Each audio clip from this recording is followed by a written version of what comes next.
It's Honorable Mention Sports. It's Brother Caleb, Josh Mancuso, and Drew Bedard back with you here for another Best Freakin' Sports Show episode. We're just going to start doing these all together. Yep. Josh. Who are you waving at? Waving at all the people. Hey, Yeah. people.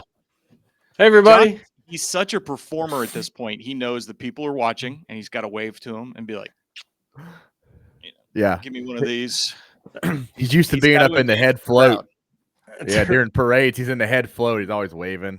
Hello. Yeah. hello, Yeah, hello. he does that. So, I all do right, it. we got some. Go ahead, Josh. I do it. I do the wave. I just do it. A lot, even when there's no one there. Mm-hmm. I practice. Yep, just practice. Practice makes perfect.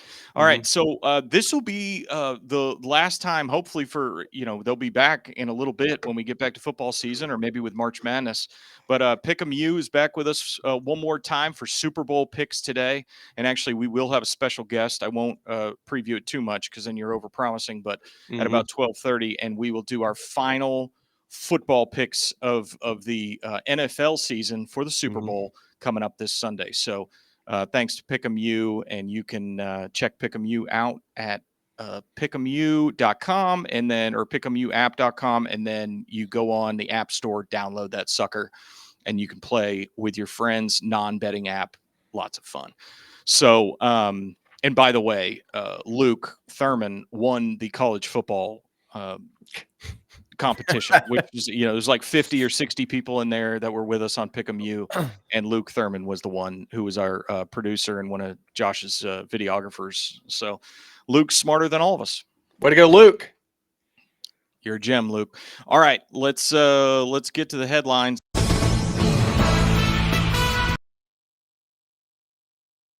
All right, our first one is Chip Kelly leaving the confines of the shoe in Ohio State and heading now to the Las Vegas Raiders to coach with 400-year-old Pete Carroll. So, guys, what's your initial reaction to this? To Chip Kelly leaving Ohio State and heading to Las Vegas?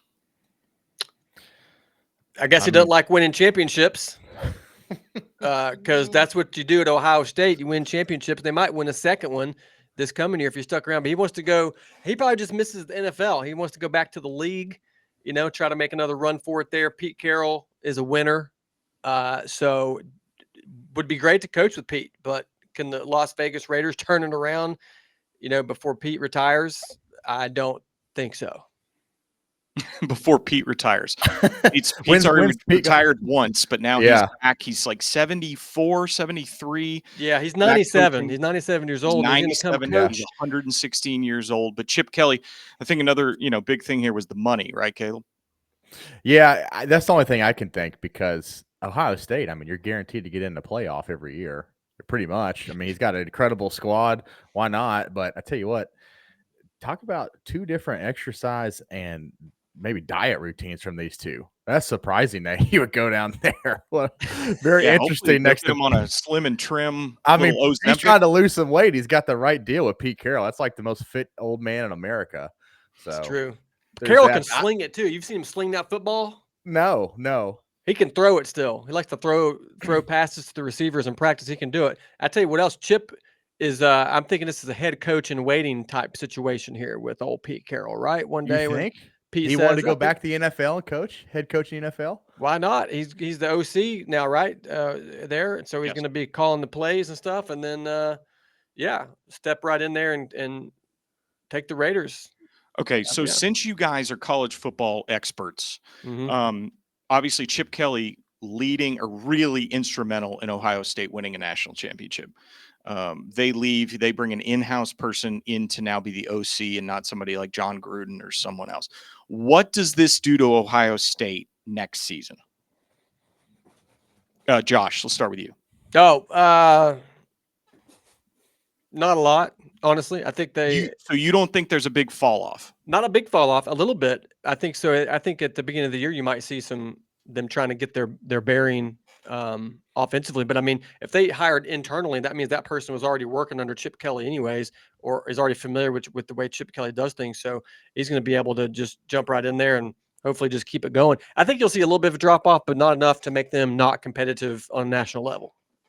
Okay, that's interesting. Mm-hmm. Caleb? Yeah, I think basically the same thing.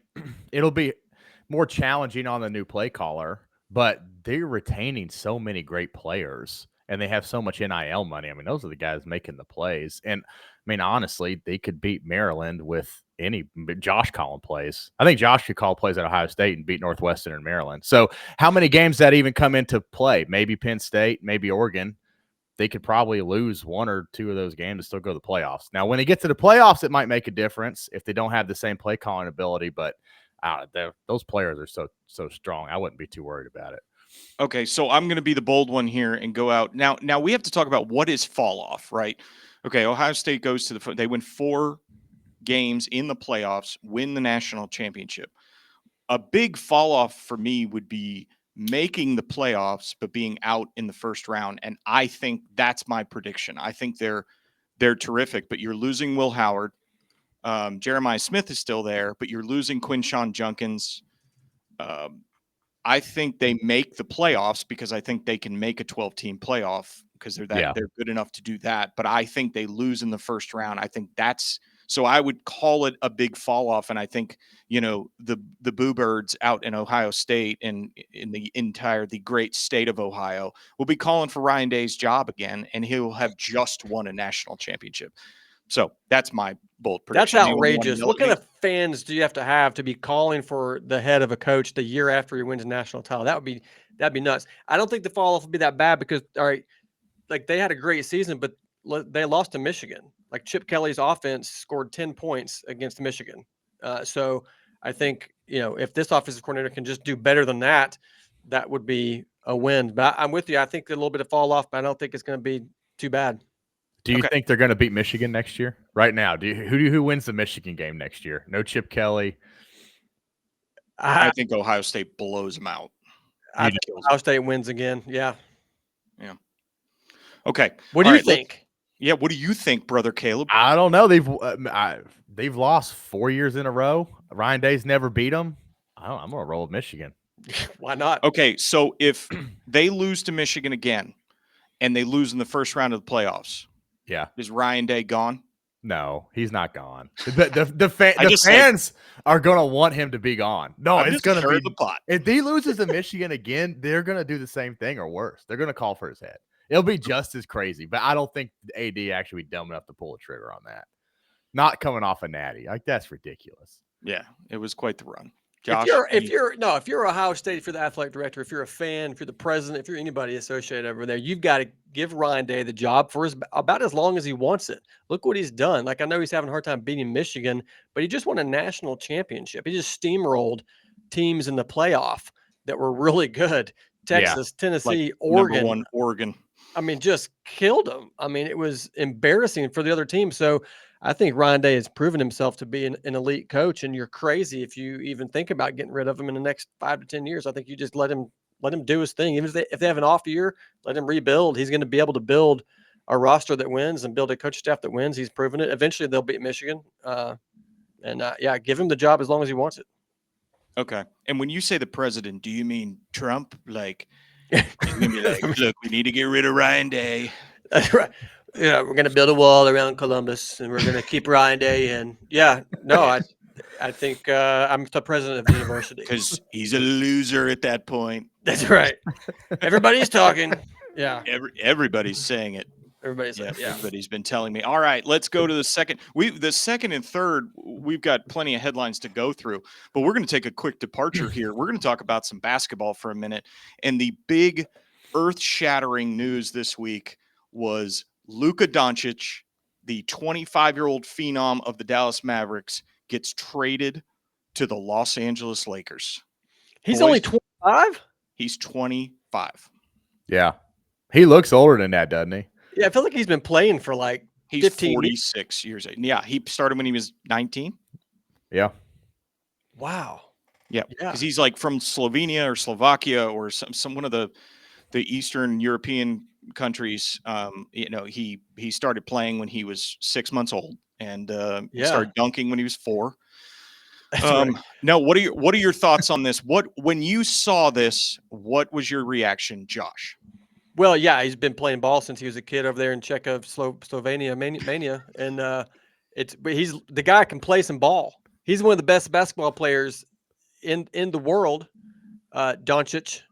I wish his name was something different because I just don't like. It's hard to say. Just call him Luka. It's just Luka, right? So Luka going over to the Lakers.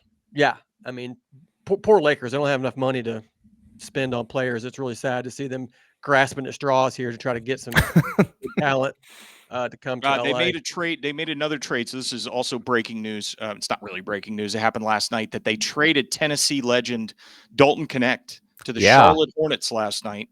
So they traded Dalton? Yeah. Hold on, breaking news for Josh. He did not know. He didn't see his Instagram this morning. Dalton Connect has been traded to the Charlotte Hornets for a bag of chips. No, he got traded for their center, Max Williams. I want to say Max something. 7'2" center. So now Grant Williams and Dalton Connect are reuniting in Charlotte. And so Luka goes from the Mavs to the Lakers. Okay. And they just traded Dalton Connect out of town to the Charlotte Hornets. But what does LeBron think about this? He loved Dalton. He was the biggest Dalton fan. He's like, get me Dalton Connect so we can win championships. They get Dalton. The guy's a shooter. He's an assassin, a sniper. Well, but on the court, Doncic is one of the top 5 players in the league, and I think you could have them both. You could have them both and LeBron, and it's too much. And it's Bronny, too much, isn't it? and just rock out. Caleb? Bronny, obviously keeping Bronny around so he can play with his dad for a while. It's a big old story, and then they're going to have to get Bronny's. I mean, he's better than me at basketball, but he's not. He ain't no Luka. So that's what I'm saying.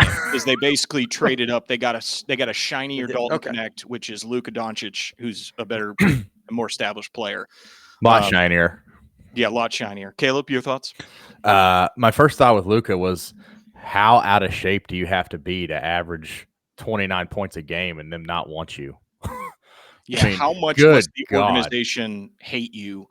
And not only that, so think about this situation. The Mavs GM, I want to do a sketch on this with Josh, but the Mavs GM calls the Lakers, Rob Pelinka, and they're like, look, man, let's do a deal. And he's like, all right, what do you want?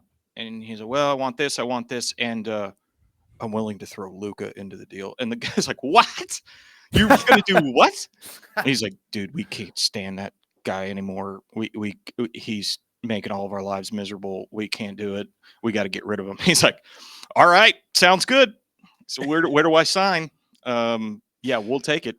But you gotta. It was hard to believe. The organization had to not. They were done with him, and he lost. They traded him away before a sign and trade. They could have done a sign and trade in the offseason to give Luka his supermax contract. Luka is going to lose. First of all, Texas, no state taxes. California, state taxes through the roof. Dude, and he lost supermax deal. $117 million is how pre-tax much less he will sign for this offseason. So talk about a big middle finger of, hey, buddy, we're trading you to California and you're going to lose $100 million. Not $1 million, not $10 million, $100 million. God, that's a lot of money, isn't it? It is. You just wonder what went on behind it. He's like, I heard he had a wrist injury. And so he was on the, whatever it's called in the NBA, the IR. But really he was overweight by like 30 pounds and he wasn't in good enough shape to play. I think I think that's a narrative they're pushing because he looks great right now and he's starting Saturday. Yeah. So what was going on? I don't know. I just think it was a marriage broken. Yeah. There's something behind the scenes because he's too good of a player for it to come to that head of much of a head. I can't wait to do the edits later because you could see Josh's soul leaving his body as he heard that Dalton Connect got traded. But actually, he's closer now. He's going to be 3 hours away in Charlotte. So good for Charlotte. He and Grant Williams, 2 Vols for life over there, going to just bring Charlotte back. I love it. I can't wait. I can't wait to continue not watching NBA basketball, but then hear about it sometimes in the news. It's going to be awesome. From us. Yeah. Or from Drew. Well, I am going to the Hornets game this Friday to watch the Spurs. Are And you? now I get to see LaMelo's probably coming back. So he was injured. So LaMelo, Dalton Connect, and Grant Williams. I'm excited to see it. So You know what you need in order to be a good basketball player? You need to add a la at the beginning of your name. Okay, LeBron, LaMelo, LaJosh, LaJosh, LaCaleb, LaDrew. LaDrew. Instantly skills. That's what Dalton should do. Dalton, you know. Yeah, I absolutely have zero doubt that there is a LaDrew out there somewhere in 100%. the United States. 100%. All right, we're going to move off the NBA. We're going to go to more basketball, but this time it's going to be college basketball. And brother Caleb, who is in the Triad area in North Carolina, we wanted to talk today about Carolina basketball in the terrible shape that it's in. So let's talk about that. Look at that Carolina blue shirt he's wearing. I know. It's not for that. It's just a shirt I put on. Just happened. I love it. Let's see UNC. it. All right. So, Caleb, what is the status of Carolina basketball after this loss the other night to number 2 Duke? It's an absolute free fall. At least the fans and alumni. They are spiraling, the downward spiral. First off, this game ended up way closer than it actually was. Like, yeah. I think Carolina was on like an 18-2 run towards the end of that game to pull this game to, like, I don't even want to say that's respectable, but but still, it's brutal. I talked to a bunch of alumni on Sunday, and they were just disgusted, completely disgusted with the whole situation, talking about a coaching change. And you already saw the coach came out and started talking about he's hiring all this staff. He wants a GM now. There's some talk about Buzz Peterson, the old Tennessee coach, being a GM there. Let's go. But anyway, they got to make some crazy changes because not only are they bad, the ACC isn't good. There's only one good team in the ACC is Duke. Duke is very good for sure. But then other than that, the ACC is not very good at all. So this is, they've really fallen. I think you're going to see some changes coming out of Chapel Hill if they don't get this thing together. Josh? Well, you look at the teams they've beaten. They have not beaten anybody good. You know, anytime they play a good team, they lose. They lost to Alabama, Michigan State, Auburn, all the top teams they're losing to. They squeaked by Georgia Tech. They lost to Florida. I mean, I'm looking at their schedule now. They lost to Stanford. They let Boston College score 96 on them. They lost to Pitt. Just not the UNC of old. And I'm sure that in some way, I feel like even with that, they'll find a way to make some miraculous run in the ACC tournament or get into something will happen and people will be like, well, they're still UNC. They're still going to have a chance. But overall, I'm with Caleb. The ACC just doesn't have the strength they've had in the past. It's an SEC world and everybody's living in it. Seriously, the SEC is strong right now. So the way things are shaping up, though, North Carolina would not make the tournament right now with their record looking like that. So they'd have to win the ACC tournament, which is going to be a little tough with Duke there at the end of the road. But if they don't win okay, let me give you some scenarios, and then Caleb, you give me your thoughts. They win the ACC, shock everybody, win the ACC, get in the tournament, but go out in the first or second round. Does Hubert Davis keep his job? They win the ACC and go out in the first or second round, then they keep him. Yeah. Okay. Yeah. If they don't win the ACC championship and then don't make the tournament, is Hubert Davis out this year? I'm going to say yes. I wouldn't be shocked if they kept him because he's building out this whole staff with a GM and everything. But I'm going to say, if I have to pick, they're not going to keep him. I mean, they're too good at basketball, and they've got way too many resources. That the only thing anybody in the Carolina area, especially North Carolina, cares about is basketball. Like I said, they don't really care about the football team. They just don't get fired up for it like the SEC people do. But they care about that basketball program. If they don't make the dance, I think it's time for a new coach. Josh? Well, I think they hang on. I think they hang on to him a little bit longer. I don't know. They've got they made it to the Sweet 16 last year. I mean, so it's not like for Carolina, I know they want to go to the Final Four every single year, but I think they give him a couple more years. I think if they kind of tank this year, maybe they give him one more, and if they tank again, he's out. But if he can kind of keep him competitive, I think if he just wins just enough, like again, if he does something miraculous, like wins the ACC tournament, which could happen, then he sticks around. All right, so you guys mentioned it a couple of times, but let's not get away from college basketball before we talk about how good the SEC is. Ridiculous. I mean, I'm going to pull up the top 25, but we got Auburn. So okay, Auburn. You got 5. Alabama. Yeah. So we got Auburn at 1, Alabama 3, Tennessee 4, Florida 6, Texas A&M 10, Kentucky 14, Missouri 15, Mississippi State 22, Ole Miss 25. So how good is the SEC right now? Yeah, unbelievable. And when you watch those games on TV, they are so physical. That's the difference. Like compared to the ACC, I mean, they're just the Auburn Tennessee game looked like a freaking rugby scrum broke out. And part of it was because the way they officiated, they didn't call anything, especially in the first half. So they were just everybody's flying everywhere. But it was unbelievably physical, unbelievable.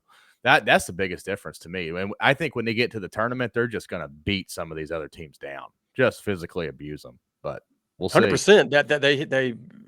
That was the case even the last couple of years, and other teams would complain about it. About how physical the SEC teams were. Tennessee in particular, they would complain about how physical Tennessee was. But even all those teams in the top 25, you've still got Vanderbilt, Texas, Oklahoma.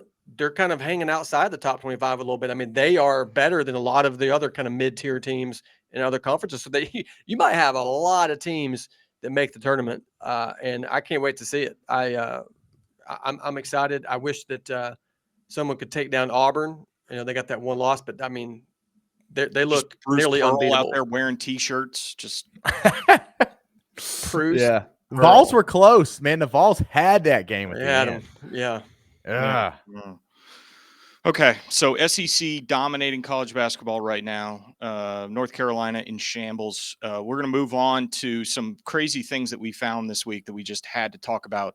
The first one up to bat is we're going to talk about sports records and how, because Ricky Henderson recently died and he had an unbelievable stolen base record, but some of these are just crazy. So hang with me for just a second and I will.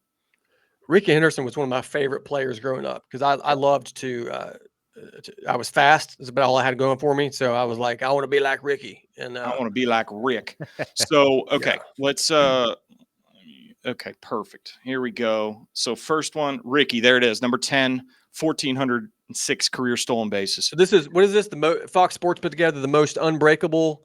Yes. The most unbreakable sports records. So Ricky lead off with 1,406 career stolen bases, and also the best third person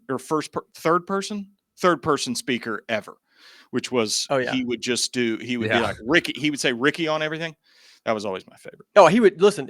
Heard him tell the story about how he'd wake up every morning and this man would work out and stand naked in front of his mirror and say, "Ricky's the best. Ricky's the best. I'm the best basketball player in the world. Ricky's the best. Ricky's the strongest. Ricky's the fastest." Did he have a lisp? A little bit, yeah. That. A little bit. He had a little bit of a lisp. It's a little bit of a Mike Tyson-ish kind of thing. Okay. Is that what Josh does as a comedian? Yeah. He stands in front of a mirror naked and lisps to himself. After he walks on the treadmill for like 25 minutes at an incline. The whole wide world. I'm gonna get the incline on the treadmill, and then I come off. I got to get that incline up. And I'm like, Josh is the best. Josh is the funniest. Josh is the best. Most talented. Josh is the best. He's just terrific. All right, number 9, Pete Maravich. What? He had 44 points per game. I didn't know that. He had a single season average of 44 per game. Nobody ever beats that. That is never going to be beaten. No. Absolutely. Never going to be beaten. Number 8, of course, the Iron Man, Cal Ripken Jr. with 2,632 consecutive games played. That will never, ever be broke. Do you know how freaking long that is? That's I don't know, 15, 18 years of playing in every single game. How do you just not just get sick one day? Like, I got the flu. I twisted my ankle. Nothing. The guy just played. That's amazing. Yeah. Number 7, this is crazy. Michael Phelps, 28 total Olympic medals, 23 gold. I always love the Instagram memes where it was like, look at all those medals. I don't know if shopping on Amazon was an Olympic sport, and it's like a woman puts it, and it's just Michael Phelps with the gold medals. Yeah. You and Phelps share Speedo. That's the same Speedo you have, Drew. That's my summertime Speedo right there. Mine's a thong though. So of course. Yeah. 23 gold medals. Most people work their whole lives to try to win a medal. Right. 23 try to gold. That's try to that's win one. outrageous. That is outrageous. All right, number 6, 5,714 career strikeouts by Nolan Ryan. Yeah. The Ryan Express.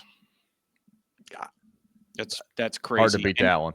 He has some incredible stats, like how fast he was throwing into his 40s, how he would come out and throw 15 innings and throw 2 days later. It's just remarkable stuff. Have you Nolan seen Ryan. the Nolan Ryan documentary? It's fantastic. Oh, I haven't watched it. It's just it's one feature documentary. It's awesome. You guys need to watch that. I mean, when he's with the Rangers, I don't know if you remember, he bust his lip and he's bleeding. He's got blood on his shirt and stuff, and he's up there just throwing heat. And other batters are like, "We do not want to face this guy. He's freaking bleeding all over the place." And he's just he's throwing nuts. 100 miles per hour fastballs, and him getting in that fight with Robin Ventura, just taking him to town. Straight headlock. Love that move. Yeah, So he's good. just come out and just 40-something years old. Yeah. I know, crazy. Number 5, Jerry Rice, 23,000 essentially career receiving yards. And a lot of people say he's not the GOAT receiver. Some people will say Randy Moss and others, but I don't know. Jerry Rice. Mr. Reliable. Mr. Reliable. Josh loved Jerry Rice back in the day. That was your boy. I did. Jerry was my guy. I wanted to be like Jerry. And he wore number 80. I loved 80. I mean, he was the guy. I think that record could be broken if you get some of these young guys, Jamar Chase, some of these guys that are getting 100+ catches every year. They're getting lots of yards. I mean, that they play long enough, they could potentially beat that. But that got to play a long time. That's a lot of yards. They also got a lot more games. They got more games now. Especially if you make it to like a AFC championship or something. I mean, you got a lot of games with the playoffs too. Yeah. Yeah. Do you guys think Jerry's a little strange these days that he shows up to the San Fran games and he wears like a giant helmet around it and he brings his Super Bowl rings with him everywhere he goes? So like if a opposing fan base gives him crap, he just pulls them out. He's like, oh, like does he really? Yeah, he does that. That's odd. I have not seen that. Yeah. But, all right. Number 4, Emmitt Smith, 18,000. This is the last time the Dallas Cowboys were competitive. Yeah, it is. It really is. Yeah. Golly. It's like Caleb, do you think that would be broken? You think can somebody get that? No, I don't think so, because for one, it's so prominent in the NFL that they switch backs so often. I mean, a lot of teams don't even have like a primary back. They do 2 backs, and the teams that do have a primary back, they still will go long stretches of the game where the guy won't even come in, for a lot of it. Yeah. And then 2, it's hard to find. I mean, the only exceptions to Derrick Henry, but they're not aging well and they're not valued anymore. So you'll see guys that still could play, but they'll just get either turned over or they'll get put into a rotation with 2 backs. I don't think they'll be able to break it. Yeah, that's a great point. I agree. Number 3, Wayne Gretzky, the golden one something, 2,800 career points, 1,900 career assists. He was unbelievable to watch play hockey. Like, I don't enjoy hockey. I like the Boston Bruins. I watch them a little bit from time to time, but he was one of those. It was like watching Jordan play basketball. It was like you just stopped everything. Bo Jackson playing football. You just stopped everything you were doing. Yeah, just like, watching. I'm going to watch. Yeah. Because magical. So good. The golden one, is that the golden boy? The golden goose? What was it? Is something like that? Golden child, golden. Mm-hmm. I don't want to say the other one, but yeah. I mean, 2,800 career points and a lot of assists there too. I mean, dude was dominant, and that's hockey was bigger then, I guess. I mean, I don't really watch a lot of hockey, to be honest with you. I like the sound of hockey. I like the way that sounds, like with the puck and the skates. It sounds cool. Great audio. I could listen to a hockey game. Yeah. Yeah. So it's really good in person. I love it in person. It's cool in person. Yeah. Yes, it is. Got the Carolina Hurricanes down there. Okay, here's the GOAT. Number 2, Tom Brady. 102,000 career passing yards. 733 career TD passes. Oldest QB to win a Super Bowl. Don't even put that in there. The dude he had as good of a second half of his career as good as the first half. 7 Super Bowl wins and 286 total career wins. You can't barely on the screen. Look at all those. I mean, that's ridiculous. Nobody's going to break any of these records. I don't see how. Well, so is it all these records they're saying? Is it all these records combined? Because yes, he holds Patrick all of Mahomes is tracking. Yeah. I don't know about how much Patrick Mahomes is passing, but Patrick Mahomes is tracking for It's a true. lot of those, especially It's when it true. comes to winning in Super Bowls. Yeah, I'm going to get sick of the GOAT argument of Patrick Mahomes and Tom Brady in the next few years. I think we all will. It's like the LeBron Michael Jordan debate. So I'm going to move on. I'm going to move on real quick. The number one was Will Chamberlain with these crazy season averages, and he also slept with the most women possibly ever. So good for you, Will.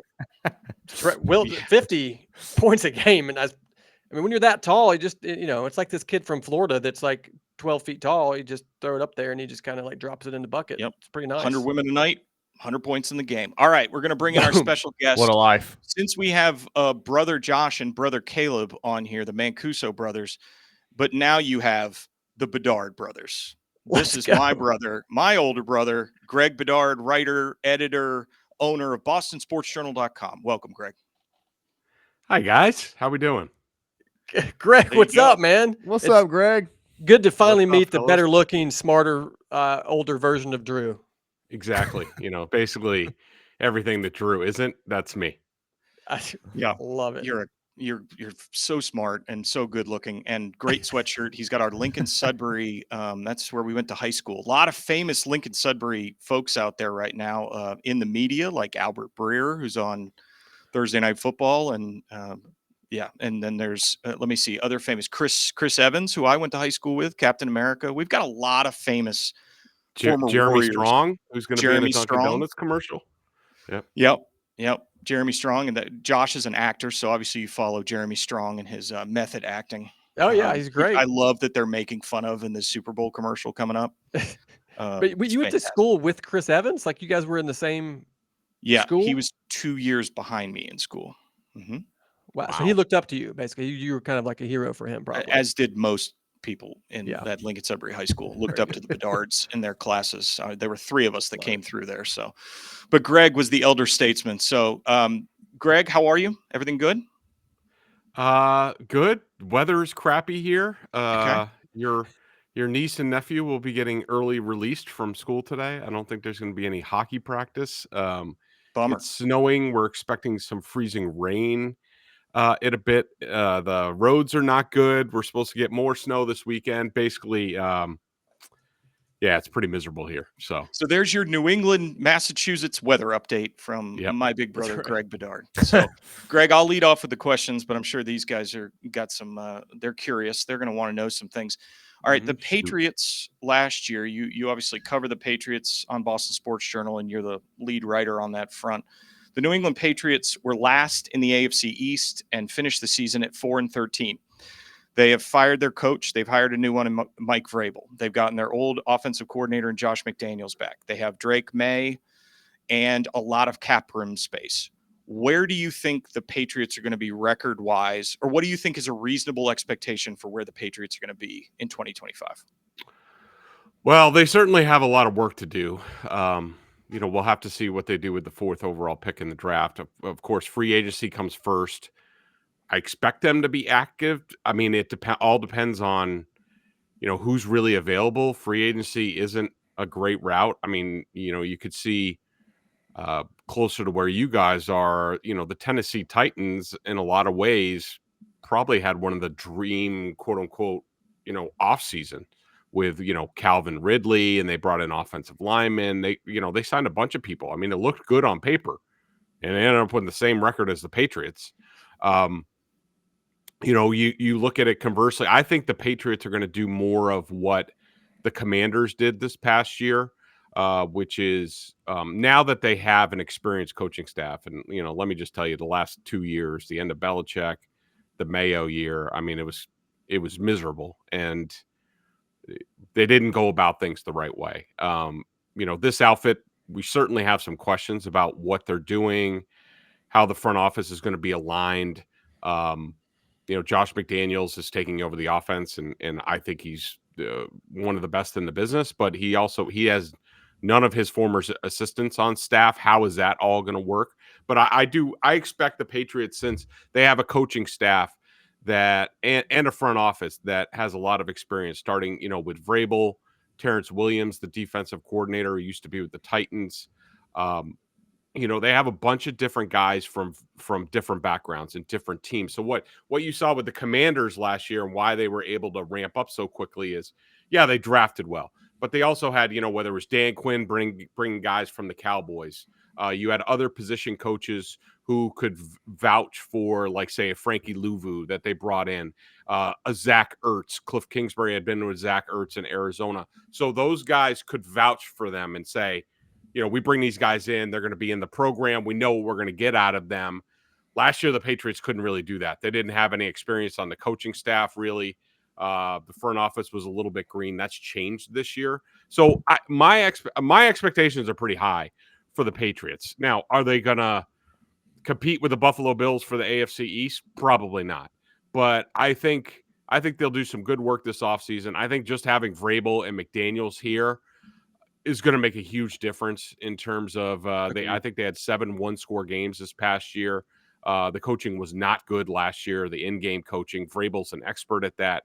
I think he's one of the best in the league. So, I'm looking for them to be competitive somewhere around 500. Okay. I think, 7-10 is probably the baseline. Could they get to 9-8? I don't rule that out. Okay. All right. That's a reasonable expectation. Josh, Caleb? How do you like Mike Vrabel? You happy with him? Happy with that hire? Yeah, I'm ecstatic. I mean, I don't know what the Crafts were doing last year. I don't know what they were doing with this whole succession language and Gerard Mayo's contract under Belichick. That just kicked off a bunch of dysfunction on the coaching staff. He wasn't ready for the role. Anybody with eyes knew that he wasn't going to be ready for this. Like, it made no sense. And I wanted Vrabel. I mean, Vrabel was available a year ago. I think that Vrabel still being out there sort of pushed the Crafts into an uncomfortable position, letting Mayo go. But, I'm excited. I think he's an excellent coach. He knows how to run a program. He's going to toughen these guys up. It's going to be a real football program. Again, do I think Mike's going to be the best person to deal with from a media perspective? No. And I already countered that down in the at the Senior Bowl when I tried to talk to him. That was interesting. But I don't really care about that. And the fans certainly don't care about that. I think he's an awesome coach. I think him and McDaniels are going to be tremendous together, and they're going to get the Patriots back going in the right direction. Yeah, at least he didn't come out and go Duval like a big dumb idiot. That was the most awkward. I mean, well, Adam Gase's New York Jets press conference, I think, goes down as the most awkward. But Liam Cohen's Jaguars press conference might go down. That was awful. So, all right, Greg, my favorite Patriots player of all time is one-year veteran Joe Milton III.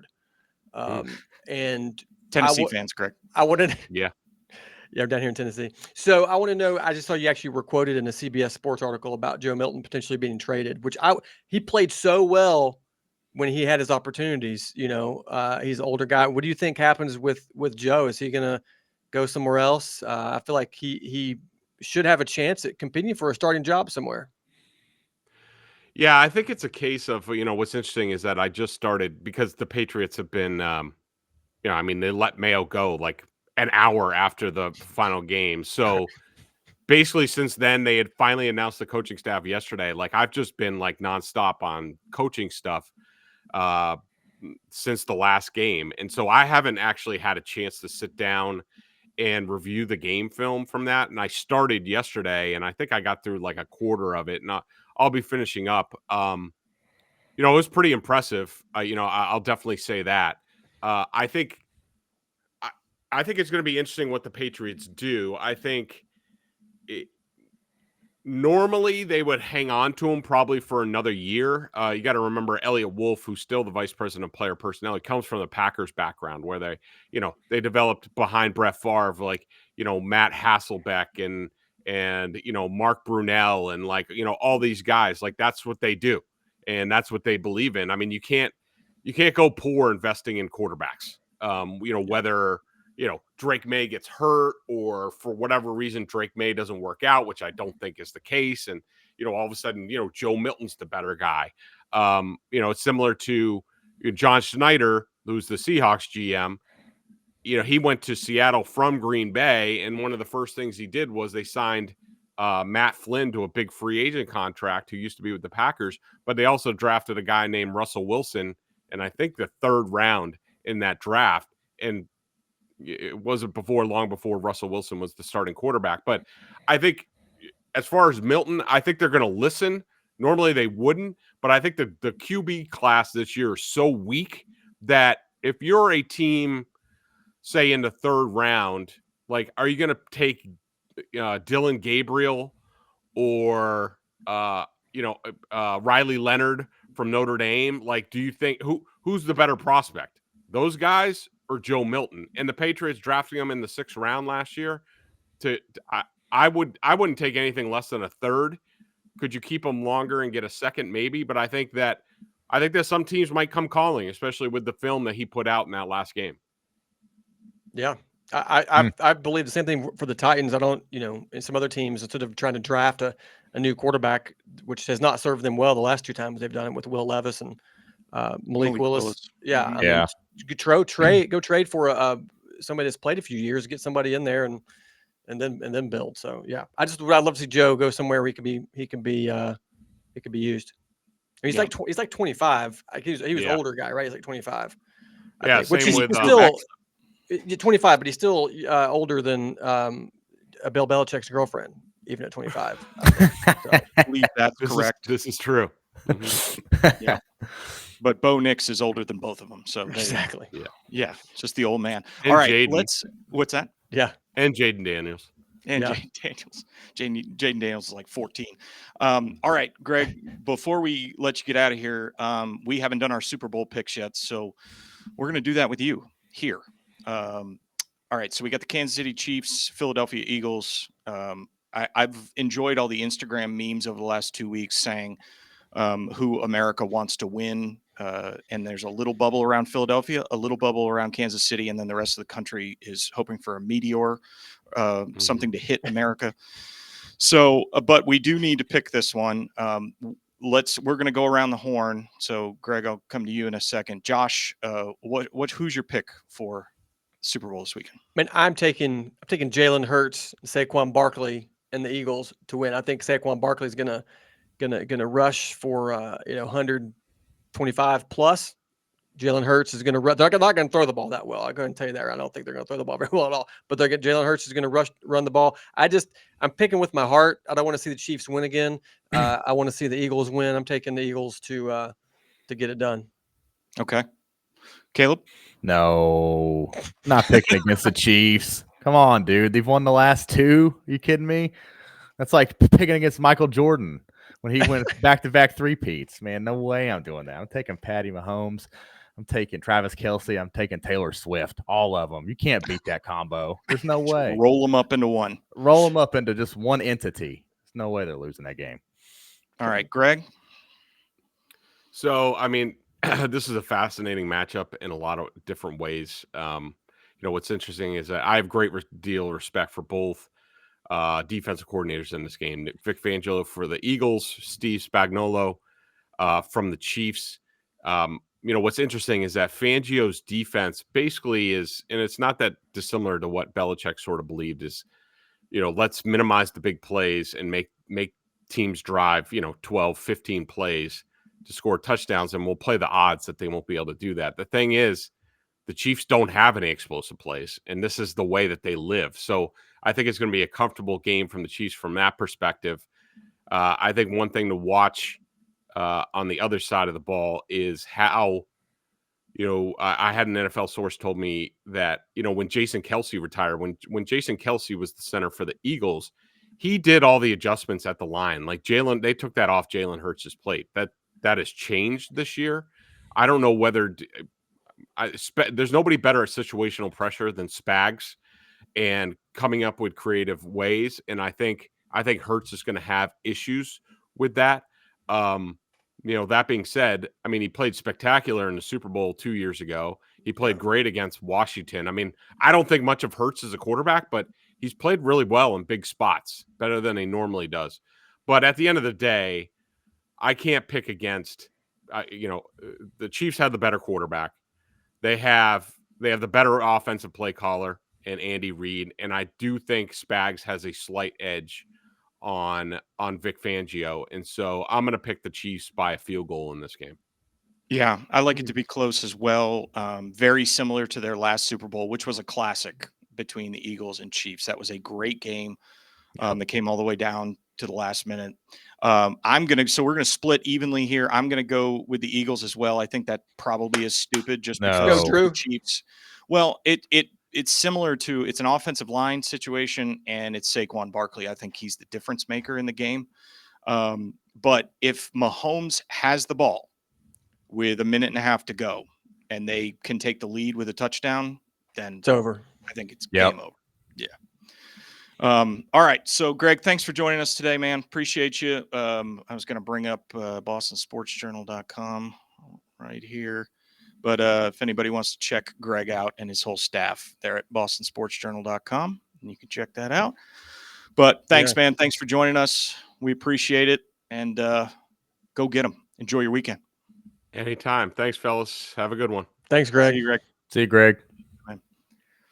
Does good All work right. there. Greg Bedard does over there at the Boston Sports Journal. That's good stuff. That's good reporting.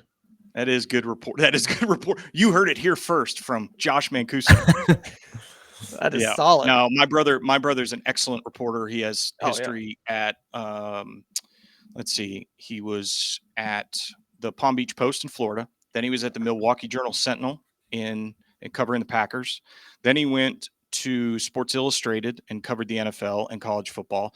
Then he went to the Boston Globe and covered the NFL and the Patriots, and now he's been running Boston Sports Journal for the past few years, and it's an excellent site, and it covers all the major sports teams in Boston. So That's awesome. awesome. I like a good news publication that's got two names, like the Journal Constitution, the Times News, not just like the Globe. Give me I want two names in there. Give me a hyphen. Right.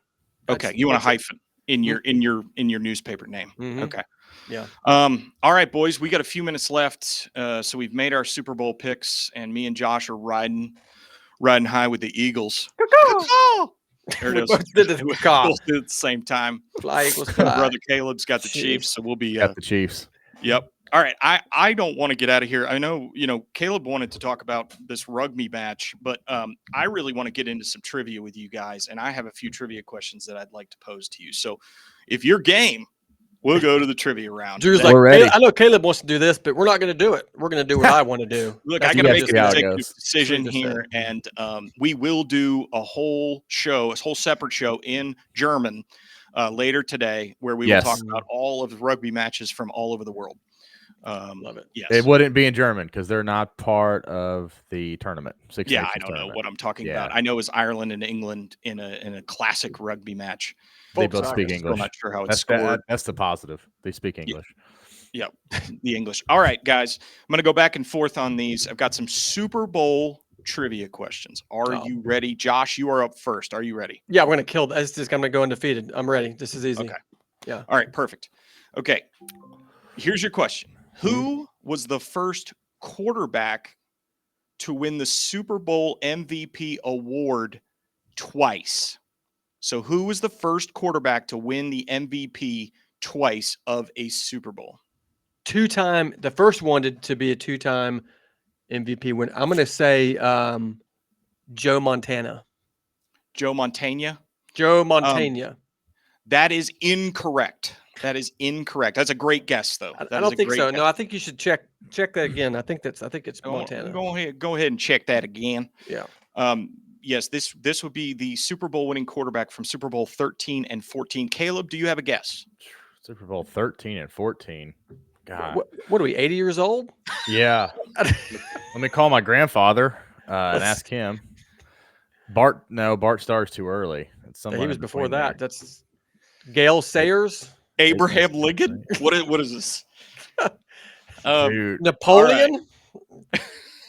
All right. The correct answer is William Wilberforce. Oh. Terry Bradshaw. All right, Terry. Yeah, of course. Old we all Terry. knew that. Old Terry. I forgot about There Terry. you go. Yeah, Terry Bradshaw. Beautiful. Okay, Caleb, it's your turn. All right. Here we go. Question number 2. Which team has the most Super Bowl appearances? appearances. Appearances. Yes. I'm gonna say. Did I say the appearances enough? Packers? Is that your final answer? Yeah, that's it. The Packers is incorrect. Mm. All right, Josh, do you have a guess? Appearances, I'm going to say the Patriots. Going with the obvious one was correct in this instance. It is the Patriots. Oh, 11 appearances, 6 championships. Yep.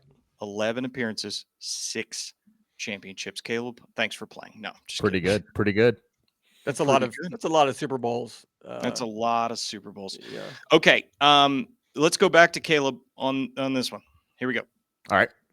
Who holds the record for the most touchdown passes in a single Super Bowl game?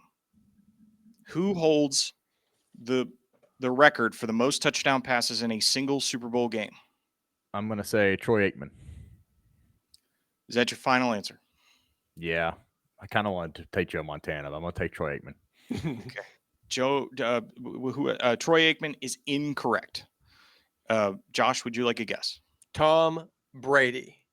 Thomas Brady is also incorrect. Joe Montana was incorrect as well. Oh, Okay, so now we're going to and I'll give you the hint Peyton is Manning. It's Peyton Manning. he threw 6 touchdown passes in Super Bowl 39. Drew Brees. Drew Brees, you guys suck at this. Roethlisberger. The answer is Stephen Young. Steve Young. Oh, Steve Young. I didn't know Steve threw 6. 6 in that game. Good Game, Lord. I don't know, it was against the Bengals, maybe. I don't know, something like that. Yeah. He threw 6 touchdowns. All right, here's guy the was last. Awesome. I You figured guys he would have was. run for a You couple of guys are touchdowns. Too. crushing this. Okay, who won? Last question, Josh. This one goes to you. Who won the first Super Bowl? The Green Bay Packers. Guys, congratulations. Packers. Together, you got one right. Yeah, The Green Bay freaking Packers. They No beat doubt. the Kansas City Chiefs 35-10 in Super Bowl Uno is what they called it back then. I'm just kidding. They didn't. yeah.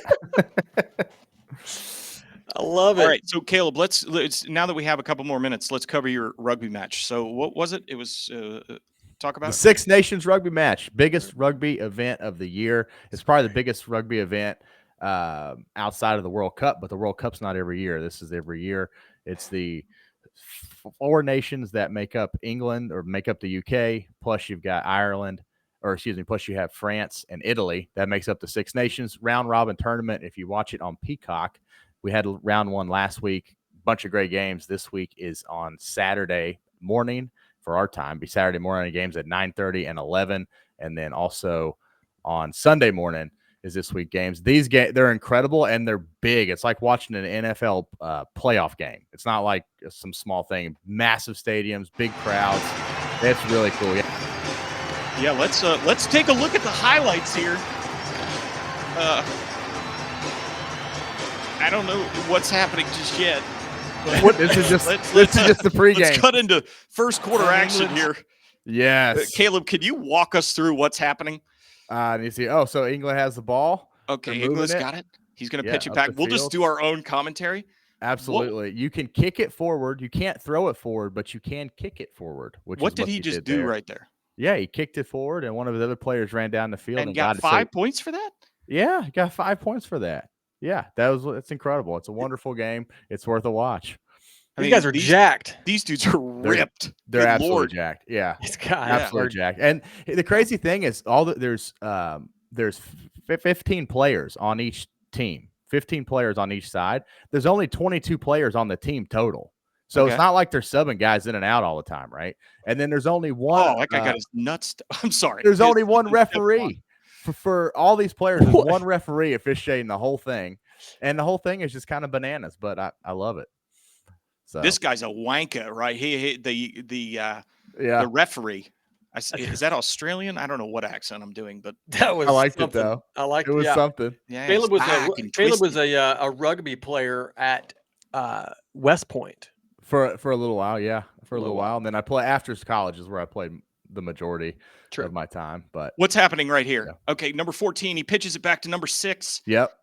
Okay, and they're just advancing the ball down the field.